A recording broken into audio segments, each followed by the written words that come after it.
வணக்கம் நண்பர்களே. பங்குச்சந்தை பற்றிய இந்த சுவாரஸ்யமான அலசலுக்கு உங்களை வரவேற்கிறேன். பங்குச்சந்தைன்னு சொன்னாலே நம்முள்ள பலருக்கும் ஒரு சின்ன பயமோ கொஞ்சம் குழப்பமோ வரும் இல்லையா? ஏக்கச்சக்க நம்பர்ஸ் இருக்குமே, புரியாத வார்த்தைகள் இருக்குமேன்னு நினைச்சு நாம ஒதுங்கிடுவோம். ஆனா கவலையே வேணாம். இன்னைக்கு நாம நம்ம அன்றாட வாழ்க்கையில பார்க்குற ரொம்ப சாதாரண விஷயங்களை வச்சு இந்திய பங்குச்சந்தையோட அடிப்படைகளை எந்த பயமும் இல்லாம ரொம்ப ரொம்ப தெளிவா புரிஞ்சுக்க போறோம். வாங்க ஆரம்பிக்கலாம்.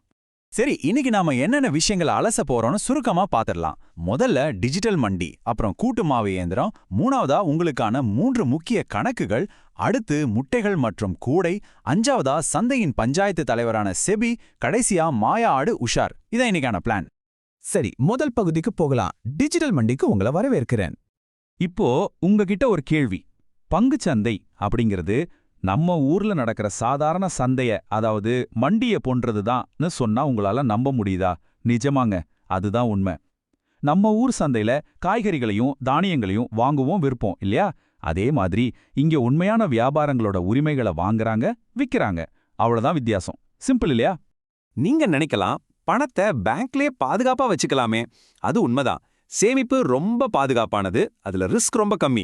ஆனா விலைவாசி உயர்வு, அதாவது பணவீக்கத்தை தாண்டி உங்க பணம் வளரணும்னா செக்யூரிட்டிஸ் மார்க்கெட்ல முதலீடு செய்யறது ரொம்ப அவசியம். அதாவது சேமிப்புங்கிறது உங்க பணத்தை சும்மா பாதுகாக்கிறது, ஆனா முதலீடுங்கிறது காலப்போக்குல உங்களுக்கான பெரிய செல்வத்தை உருவாக்குறது. இது ரெண்டுக்கும் உள்ள வித்தியாசம் ரொம்ப முக்கியம். அப்போ இந்த வியாபாரம்லாம் எங்க நடக்குது? எப்படி நம்ம விவசாயிகள் தங்களோட பொருட்களை விற்க மண்டிக்கு போறாங்களோ, அதே போல பெரிய பெரிய கம்பெனிகளும் முதலீட்டாளர்களும் சந்திக்கிற இடம்தான் ஸ்டாக் எக்ஸ்சேஞ்ச், அதாவது பங்குச்சந்தை. இந்தியாவை பொறுத்த வரைக்கும் என்எஸ்சி மற்றும் பிஎஸ்சி அப்படின்னு 2 முக்கிய சந்தைகள் இருக்கு. இந்த மையப்படுத்தப்பட்ட இடத்துல தான் எல்லா பரிவர்த்தனைகளும் நடக்குது. இப்போ 2வது பகுதி. இதுக்கு பேரு கூட்டு மாவு இயந்திரம். இத ஒரு சின்ன உதாரணம் மூலமா சொல்றேன். உங்க தெருவுல இருக்கிற 10 பேர் சேர்ந்து ஆளுக்கு கொஞ்சம் பணம் போட்டு ஒரு பெரிய மாவு அரைக்கிற இயந்திரத்தை வாங்குறதா கற்பனை செஞ்சுக்கோங்க. இப்போ அந்த இயந்திரத்துல உங்களுக்கும் 10ல் 1 பங்கு உரிமை இருக்கு, சரியா? இதுக்கான ஒரு ஆதார சான்றிதழ் தான் ஷேர் அல்லது பங்கு. இந்த ஒரு பாயிண்ட்டை நல்லா ஞாபகம் வச்சுக்கோங்க. பங்குங்கிறது கம்ப்யூட்டர் ஸ்கிரீன்ல ஏற இறங்குற வெறும் நம்பர் கிடையாது. நீங்க ஒரு உண்மையான வியாபாரத்தோட பங்குதாரர் அப்படிங்கறத குறிக்கிற ஒரு விஷயம். இப்படி ஒரு பார்ட்னரா இருக்கிறதுல என்னென்ன லாபம்னு கேக்குறீங்களா? நிறைய இருக்கு. அந்த மாவு இயந்திரம் நல்ல லாபம் சம்பாதிச்சா அதுல உங்களுக்கான பங்கும் கிடைக்கும். இதுக்கு பேர் தான் டிவிடெண்ட். ஒருவேளை அந்த இயந்திரத்தோட மதிப்பு உயர்ந்தா உங்க பங்கோட மதிப்பும் ஆட்டோமேட்டிக்கா உயரும். அது மட்டும் இல்லாம முக்கியமான முடிவுகள் எடுக்கும்போது ஓட்டு போடுற உரிமையும் உங்களுக்கு உண்டு. இதை விட ஒரு முக்கியமான விஷயம், லிமிடெட் லயபிலிட்டி. அதாவது அந்த பிசினஸ்ல ஏதாவது நஷ்டம் வந்தா நீங்க போட்ட பணத்துக்கு மட்டுமே நீங்க பொறுப்பாவீங்க.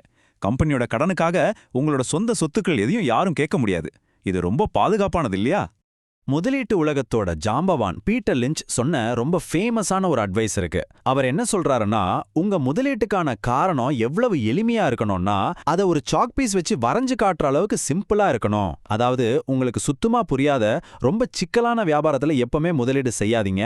உங்க நண்பருக்கு ஒரு சாக் பீஸ்ல விளக்குற அளவுக்கு அந்த கம்பெனியோட பிசினஸ் உங்களுக்கு தெளிவா புரிஞ்சிருக்கணும். சரி, இப்போ 3வது பகுதிக்கு போவோம். உங்கள் 3 முக்கிய கணக்குகள். பங்குச்சந்தைக்குள்ள நீங்க காலடி எடுத்து வைக்கணும்னா அடிப்படையா ஒரு 3 கணக்குகள் கொண்ட அமைப்பு தேவை. இத வழக்கமா 3-in-1 அக்கவுண்ட் அப்படின்னு சொல்லுவாங்க. இது எப்படி வேலை செய்யுதுன்னு பாப்போமா? முதல் படி, உங்க பணம் பாதுகாப்பா இருக்கிற உங்களோட சேமிப்பு வங்கி கணக்கு. 2வது, சந்தையில நீங்க ஆர்டர் கொடுக்க பயன்படுத்துற ட்ரேடிங் கணக்கு. 3வது, நீங்க வாங்கின பங்குகள் பத்திரமா வந்து சேர்ற டிமேட் கணக்கு. இந்த 3 ஒன்னோட ஒன்னு லிங்க் ஆகியிருக்கும். இது ஒரு சீரான செயல்முறை. இதுல இந்த டிமேட் கணக்கு அப்படின்னா என்னன்னு நீங்க யோசிக்கலாம். சிம்பிளா சொல்லணும்னா அது உங்களோட டிஜிட்டல் லாக்கர். முன்னாடியெல்லாம் பங்குகளை காகித சான்றிதழா கொடுப்பாங்க. அதை தொலைச்சிடுவோமோ திருடு போயிடுமோன்னு பயம் இருக்கும். ஆனா இப்போ அதெல்லாம் தேவையே இல்ல. எல்லாமே எலக்ட்ரானிக் ஃபார்மேட்டுக்கு மாறிடுச்சு. உங்களோட பங்குகள் இந்த டிமேட் கணக்குல எந்த ஆபத்தும் இல்லாம ரொம்ப ரொம்ப பாதுகாப்பா இருக்கும். அடுத்து 4வது பகுதி, முட்டைகள் மற்றும் கூடை. ஒரு சமநிலையான முதலீடு பத்தி பேச போறோம். இப்போ இதை யோசிச்சு பாருங்க. உங்ககிட்ட இருக்கிற எல்லா முட்டைகளையும் ஒரே கூடையில வச்சு எதிர்பாராத விதமா அந்த கூடை தவறி கீழே விழுந்துட்டா என்னாகும்? நினைச்சாலே பகீர்னு இருக்குல்ல. எல்லா முட்டைகளும் மொத்தமா உடைஞ்சிடும். பங்குச்சந்தையிலையும் இதே லாஜிக் தான். உங்ககிட்ட இருக்கிற மொத்த பணத்தையும் ஒரே ஒரு கம்பெனில முதலீடு செய்யறது அப்படிங்கிறது ரொம்ப ரொம்ப ஆபத்தான ஒரு விஷயம். அதனால தான் பெரிய பெரிய முதலீட்டாளர்கள் எல்லாம் டைவர்சிஃபிகேஷன், அதாவது முதலீட்டை பல்வகைப்படுத்துற விதியை பின்பற்றுறாங்க. உங்க முதலீட்டை எப்படி பிரிச்சு வைக்கலாம்? விவசாயம், மெடிக்கல், பேங்கிங்னு முற்றிலும் வேற வேற துறைகள்ல முதலீடு செய்யலாம். அப்புறம் பெரிய கம்பெனி, நடுத்தர கம்பெனி, சின்ன கம்பெனின்னு பிரிச்சு போடலாம். இப்படி பல கூடைகள்ல உங்க முட்டைகளை பிரிச்சு வைக்கும்போது ஏதாவது ஒரு துறையில நஷ்டம் வந்தாலும் மற்ற துறைகள்ல இருக்கிற முதலீடுகள் உங்க மொத்த சேமிப்பையும் காப்பாத்திடும். இதுதான் ஸ்மார்ட்டான முதலீடு. இப்போ 5வது பகுதிக்கு வந்தாச்சு. செபி, நம்ம சந்தையோட பஞ்சாயத்து தலைவர். பங்கு சந்தைன்னு வந்தாலே நிறைய பேருக்கு பயம் வரத்துக்கு காரணம் யாராவது ஏமாத்திடுவாங்களோ அப்படிங்கிறது தான். ஆனா நீங்க சந்தையில தனியா இல்லைங்கிறது தான் இங்க முக்கியமான விஷயமே. ஒரு ஊர்ல ஏதாவது பிரச்சனைனா பஞ்சாயத்து தலைவர் வந்து நியாயம் கேட்பார் இல்லையா? அதே போல நம்ம இந்திய பங்கு சந்தையோட தலைவர் யாருன்னா அதுதான் செபி. உங்கள போன்ற முதலீட்டாளர்களை பாதுகாக்கிறதும் சந்தையில எந்த ஒரு மோசடியும் நடக்காம வெளிப்படைத்தன்மையோட பாத்துக்கிறதும் இவங்களோட முழு நேர வேலை. இவங்க எந்த அளவுக்கு ஆக்டிவா வேலை செய்றாங்க தெரியுமா? 2023ஆம் வருஷத்துல மட்டும் செபியோட ஸ்கோர்ஸ் மற்றும் ஸ்மார்ட் ஓடிஆர் போன்ற டிஜிட்டல் தளங்கள் மூலமா சுமார் 50,000 முதலீட்டாளர்களோட புகார்களுக்கு வெற்றிகரமா தீர்வு கண்டிருக்காங்க. யோசிச்சு பாருங்க, நீங்க கஷ்டப்பட்டு சம்பாதிச்ச பணத்துக்கு இவங்க ஒரு பெரிய அரணா இருந்து விழிப்புடன் பாதுகாத்துட்டு வராங்க. சரி, இப்போ நம்ம அலசலோட கடைசி பகுதி, அதாவது 6வது பகுதிக்கு வந்துட்டோம். மாய ஆடு கொஞ்சம் உஷார். ரிசர்வ் பேங்க் ஆஃப் இந்தியா சொல்ற ஒரு சுவாரஸ்யமான அதே சமயம் ரொம்ப முக்கியமான ஒரு கதை இருக்கு. ஒரு கிராமத்துல ஒரு விவசாயி கிட்ட ஒருத்தன் வந்து, என்கிட்ட ஒரு மாய ஆடு இருக்கு, அது தினமும் 10 வாளி பால் கறக்கும் அப்படின்னு ஆசை வார்த்தை காட்டி கடைசியில அந்த விவசாயோட நிலத்தையே ஏமாட்டி பறிச்சுக்கிறான்.